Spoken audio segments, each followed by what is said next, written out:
Hello everyone. I hope so you guys very well. Thank you for connected with me.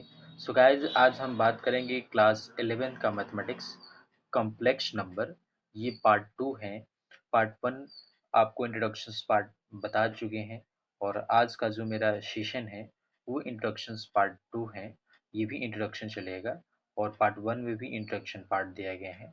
पहले अभी 2-3 video आपको introduction part ही मिलेंगे, उसके बाद आपको एक्सरसाइज आपको बताया जाएगा। तो आइए यहाँ पे समझते हैं कि कॉम्प्लेक्स नंबर की कुछ और भी मोटी मोटी बातें हैं जो आपको समझने हैं अभी, है ना। सबसे पहले देखिए हम क्वाड्रेटिक इक्वेशंस आप लोगों ने क्लास 10th में पढ़ा होगा कि क्वाड्रेटिक इक्वेशन क्या, ठीक है ना। क्वाड्रेटिक इक्वेशन तो देखिए क्लास 10th में आप लोगों ने सीखा होगा क्वाड्रेटिक इक्वेशंस के बारे में। तो क्वाड्रेटिक इक्वेशंस की जो स्टैंडर्ड फॉर्म होती हैं, जो स्टैंडर्ड फॉर्म होती हैं वो स्टैंडर्ड फॉर्म क्या होती हैं? वो स्टैंडर्ड फॉर्म होती हैं a x square b x plus c equals to 0। ये क्वाड्रेटिक इक्वेशंस की स्टैंडर्ड फॉर्म होती है, ठीक है ना। जिसमें ये जो ए बी सी लिखा गया है, where where A B C जो है यहाँ पे लिखा गया है वो क्या है? कांस्टेंट है, ठीक है ना। वो क्या है? कांस्टेंट है, ठीक है। और यहाँ पे जो x है वो वेरिएबल है। क्या है? वेरिएबल है x, ठीक है ना। तो यहाँ पे ए बी सी कॉन्स्टेंट और x क्या है? वेरिएबल है। अब देखिए जो भी क्वाड्रेटिक इक्वेशंस हैं तो इसके कितने रूट्स होते हैं, कितनी उसकी वैल्यू निकलती है, कितने उसके सोल्यूशन निकलते हैं। तो इसके दो सोल्यूशन निकलते हैं। x के जितने भी मैक्सिमम पावर होते हैं उतना ही उसके सोल्यूशन निकल के आते हैं, हल निकल के आते हैं। तो यहाँ पे x का मैक्सिमम पावर 2 है, इसलिए इसके दो सोल्यूशन निकल के आएंगे। तो इसके कितने रूट्स होंगे, या उसी को हम रूट्स भी बोलते हैं या इसी को हम सोल्यूशन बोलते हैं, ठीक है ना। इसी को हम क्या बोलेंगे? सोल्यूशन बोलेंगे। तो इसके कितने सोल्यूशन निकल के आएंगे? दो सोल्यूशन निकालेंगे। अब यहाँ पर बात आते हैं कॉम्प्लेक्स नंबर में कि क्या कुछ ऐसे क्वाड्रेटिक इक्वेशंस होते हैं जिसके रियल वैल्यूज होती है। तो यहाँ पे देख रहे हैं कि ये जो फॉर एग्जांपल ये एक क्वाड्रेटिक इक्वेशन है ना। ये कोई क्वाड्रेटिक इक्वेशन है, x square plus 1 equals to 0। अब यहाँ पर देखिए एक्स के यहाँ पर मैक्सिमम पावर क्या है? 2 है। और ये क्वाड्रेटिक इक्वेशन के फॉर्म में भी है, क्योंकि क्वाड्रेटिक इक्वेशंस वही इक्वेशंस होती हैं जो x square b x plus c के फॉर्म में। तो यहाँ पर ये इस फॉर्म में इसको हम लिख सकते हैं, तो ये निश्चित रूप से क्वाड्रेटिक इक्वेशन होगा। अगर ये क्वाड्रेटिक इक्वेशंस हैं तो निश्चित रूप से इसके दो रूट्स निकल के आएंगे। जब वो दो रूट्स निकालेंगे तो यहाँ से जब हम एक्स स्क्वायर निकालेंगे तो यहाँ से जब ये प्लस में है ट्रांसपोज होगा तो उधर जाएगा तो -1 होगा। तो यहाँ से जब एक्स की वैल्यू को जब हम निकालते हैं तो यहाँ से ये अंडर रूट क्या हो जाता है? -1 हो जाता है। अब देखिए यहाँ पे जो x की वैल्यू रियल वैल्यू जाना चाहिए, लेकिन ये रूट के अंदर जो -1 होते हैं वो रियल वैल्यू रूट्स नहीं होते। तो यहाँ से जो नंबर होते हैं ये भी एक तरह का नंबर है, ये रूट्स के अंदर -1 है तो ये भी तो एक तरह का नंबर है। तो इस तरह के नंबर्स का रिप्रेजेंटेशन हम रियल नंबर में नहीं है। तो यहाँ से एक और नया नंबर्स का जन्म होता है जिसको हम बोलते हैं इमेजिनरी नंबर। यानी ये जो नंबर निकल के आपको आते हैं वो इमेजिनरी नंबर होते हैं। कौन सा नंबर होते हैं? इमेजिनरी इमेजिनरी नंबर होते हैं, ठीक है ना। ये जो नंबर आते हैं वो कौन सा नंबर होते हैं? इमेजिनरी नंबर होते हैं, ठीक है ना। अब इस इमेजिनरी नंबर्स को हम इसको आई से सूचित करते हैं। यानी रूट के अंदर जो -1 लिखा गया है इसको हम क्या चीज़ से रिप्रेजेंट करेंगे? आई से रिप्रेजेंट करेंगे। यानी आई की जो वैल्यू होती है वो √-1 के बराबर होती है, ठीक है ना। इसी को हम क्या बोलते हैं? आयोटा, है ना। इसी को हम क्या बोलेंगे? आई।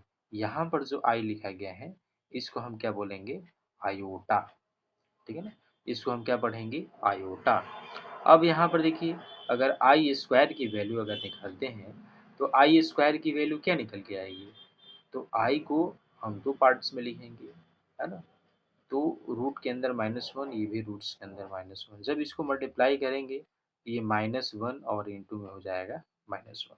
ये दोनों में रूट्स लगा हुआ है, इसको एक साथ मल्टीप्लाई कर सकते हैं। तो जब मल्टीप्लाई करेंगे तो ये आएगा 1, और 1 का स्क्वायर रूट क्या होता है 1। तो यहाँ पर देख रहे हैं कि जब हम आई स्क्वायर निकालते हैं तो आई स्क्वायर की वैल्यू कितना आ रही है 1 आ रही है।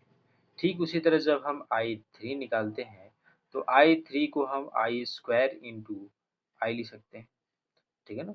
बेस इक्वल होते हैं तो पावर ऐड हो जाते हैं। ये फार्मूला पता होगा कि ए के पावर m गुने ए के पावर n इक्वल्स टू ए के पावर m प्लस n। तो यहाँ पर देख रहे हैं कि आई स्क्वायर की जो वैल्यू है वो आई स्क्वायर की वैल्यू क्या है, वो आई स्क्वायर की वैल्यू यहाँ पे निकाले हैं 1 है, और यहाँ पे आई लिखा हुआ है। अब यहाँ पे देखिए आई क्यू का जो वैल्यू यहाँ पे निकल के आया वो क्या आया 1 में आई से इंटू करेंगे क्या मिलेगा आई मिलेगा। तो यहाँ से आपका वैल्यू निकल के आ गया, आई क्यू की वैल्यू कितने निकल के आया आई के बराबर आ गया, है ना। अब इस आई की जगह पे आप रूट के अंदर -1 लिख सकते हैं। इसी की जगह पे रिप्रेजेंटेशन में आयोटा कहते हैं। रूट के अंदर -1 लगा हो इसी को हम क्या बोलते हैं आयोटा बोलते हैं।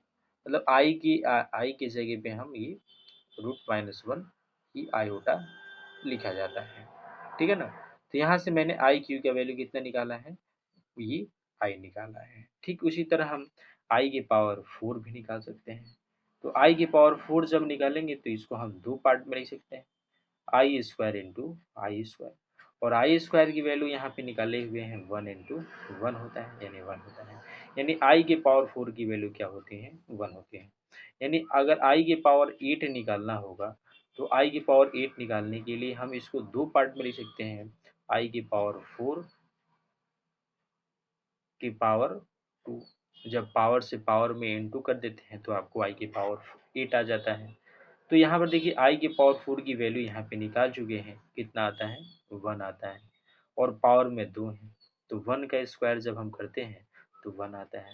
जब 8 की पावर क्या करते हैं 16 करते हैं, तो 8 के पावर जो 16 जो लिखा हुआ है इसको हम आई के पावर 4 की पावर 4 लिख सकते हैं।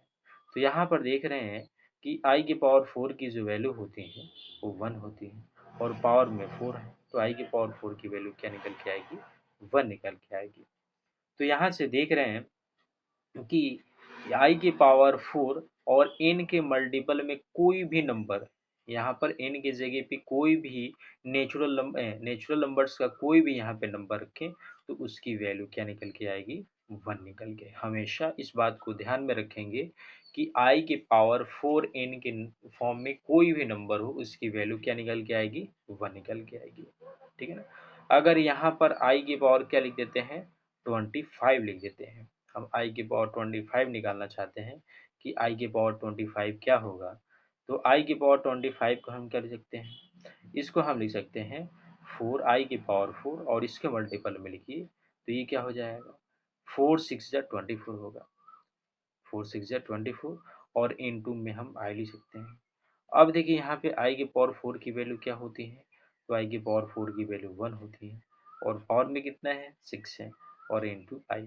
तो 1 को हम 6 बार मल्टीप्लाई करेंगे, 6 टाइम मल्टीप्लाई करेंगे तो ये क्या आएगा 1, और 1 में आई से इंटू करेंगे क्या मिलेगा आई मिलेगा।